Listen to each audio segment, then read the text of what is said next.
ખબર છે, આપણા ઘરોમાં જ એવા કેટલાય અદૃશ્ય એન્જિન છુપાયેલા છે જે આપણી દુનિયાને, આપણા રોજિંદા જીવનને ચલાવે છે. આજે આપણે એ જ શક્તિશાળી પણ નજરે ન ચડતા હીરોની વાત કરીશું, જે આપણા રોજિંદા ઉપકરણોમાં જીવ પૂરે છે. હવે આ સવાલ જરા વિચારો. એક રમકડાની કાર, હેર ડ્રાયર અને ફ્રિજ. આમ જુઓ તો ત્રણેય સાવ અલગ વસ્તુઓ છે, ખરો ને? પણ એમની વચ્ચે એક એવી કડી છે જે ખૂબ જ મહત્વની છે. એક એવી ટેકનોલોજી જે આ ત્રણેયને ચલાવે છે. કોઈ અંદાજ છે કે શું હોઈ શકે? અને એ કડી છે સિંગલ ફેઝ ઇન્ડક્શન મોટર્સ. હા, આ નાની નાની પણ એકદમ દમદાર મોટર જ આપણા ઘરના મોટાભાગના ઉપકરણો પાછળના અસલી હીરો છે, જે છૂપછાપ પોતાનું કામ કરતા રહે છે. સારું, તો ચાલો આપણે આ મોટર્સની દુનિયામાં થોડા ઊંડા ઉતરીએ અને શરૂઆત કરીશું સૌથી સરળ એટલે કે હળવા કામો માટે બનેલી મોટર્સથી. આપણી લિસ્ટમાં સૌથી પહેલી છે શેડેડ પોલ મોટર. આ છે ને ઓછા પાવરવાળા કામોની માસ્ટર છે. પણ આ કેવી રીતે કામ કરે છે સમજવા માટે પહેલાં એક શબ્દ સમજવો ખૂબ જ જરૂરી છે. અને એ શબ્દ છે સ્ટાર્ટિંગ ટોર્ક. હવે આ સાંભળીને ગભરાવાની જરૂર નથી. એકદમ સરળ ભાષામાં કહીએ તો આ મોટરની સ્ટાર્ટ થવાની તાકાત છે. એમ સમજો કે કોઈ ભારે બોક્સને ખસેડવું હોય તો શરૂઆતમાં જે જોર લગાવવું પડે ને, બસ એ જ જોર એટલે મોટરનો સ્ટાર્ટિંગ ટોર્ક. તો પછી શેડેડ પોલ મોટરનો સ્ટાર્ટિંગ ટોર્ક કેવો હોય? એકદમ ઓછો. અને એટલે જ એ એવી વસ્તુઓ માટે એકદમ પરફેક્ટ છે જેને ચાલુ થવા માટે બહુ ધક્કાની જરૂર નથી, જેમ કે રમકડા, નાના પંખા કે પછી હેર ડ્રાયર. ચાલો હવે થોડું લેવલ અપ કરીએ. હવે વાત કરીશું એવી મોટર્સની જે થોડા વધારે ભારે કામો સંભાળે છે. મતલબ કે આપણા ઘરના જે રોજિંદા કામમાં મદદ કરતા ઉપકરણો છે એમાં વપરાતી મોટર્સની.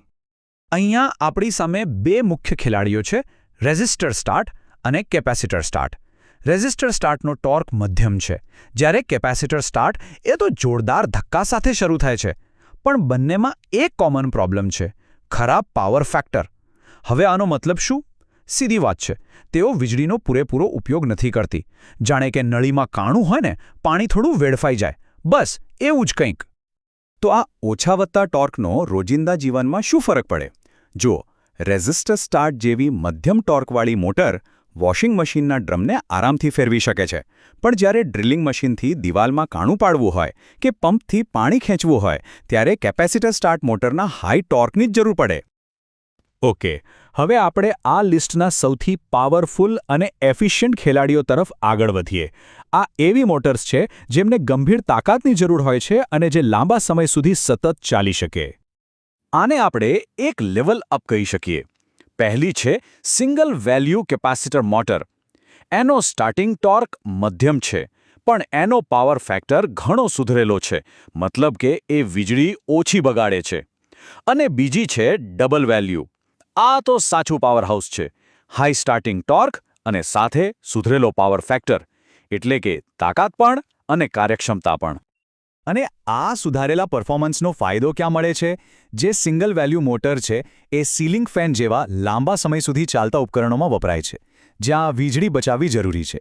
જ્યારે ડબલ વેલ્યુ મોટર કોમ્પ્રેસર કે લોટની ઘંટી જેવા મશીનોને પાવર આપે છે, જેમને ચાલુ થવા માટે જ જબરદસ્ત તાકાત જોઈએ. તો અત્યાર સુધી આપણે અલગ અલગ મોટર્સ વિશે ઘણું જાણ્યું. હવે આ બધા ટુકડાઓને જોડીને એક મોટી તસવીર જોઈએ. સમજીએ કે એન્જિનિયરો કોઈ ખાસ કામ માટે સાચી મોટર કેવી રીતે પસંદ કરતા હશે. આ ટેબલ જુઓ, આખી વાતનો સાર અહીંયા છે. મુખ્ય વસ્તુ એ છે કે મોટરની પસંદગી હંમેશા એક બેલેન્સ પર ટકેલી હોય છે. એક તરફ છે શરૂઆતની તાકાત, એટલે કે ટોર્ક, અને બીજી તરફ છે લાંબા ગાળાની કાર્યક્ષમતા, એટલે કે પાવર ફેક્ટર. દરેક કામ માટે આ બંને વચ્ચે એક અલગ જ સંતુલન જાળવવું પડે છે. અને આ વાક્ય બધું જ કહી દે છે. વાત ખાલી એક મોટર પસંદ કરવાની નથી. વાત છે જે તે કામની જરૂરિયાત પ્રમાણે તાકાત અને કાર્યક્ષમતા વચ્ચે એકદમ પરફેક્ટ બેલેન્સ શોધવાની. તો આના પરથી એ સમજાય છે કે આપણને જે વસ્તુઓ એકદમ સામાન્ય લાગે છે, એની અંદર પણ કેટલું ઊંડાણપૂર્વકનું એન્જિનિયરિંગ છુપાયેલું હોય છે. દરેક મશીનમાં તેના કામને અનુરૂપ એક ખાસ એન્જિન, એક ખાસ મોટર ફિટ કરેલી હોય છે. તો હવે પછી જ્યારે પણ ઘરમાં કોઈ પંખો ચાલુ થાય કે મિક્સરનો અવાજ આવે, ત્યારે એક સેકન્ડ માટે વિચારજો કે અત્યારે આપણી આસપાસ કયું અદૃશ્ય એન્જિન છે જે આપણું જીવન આટલું સરળ બનાવી રહ્યું છે. વિચારતા રહેજો.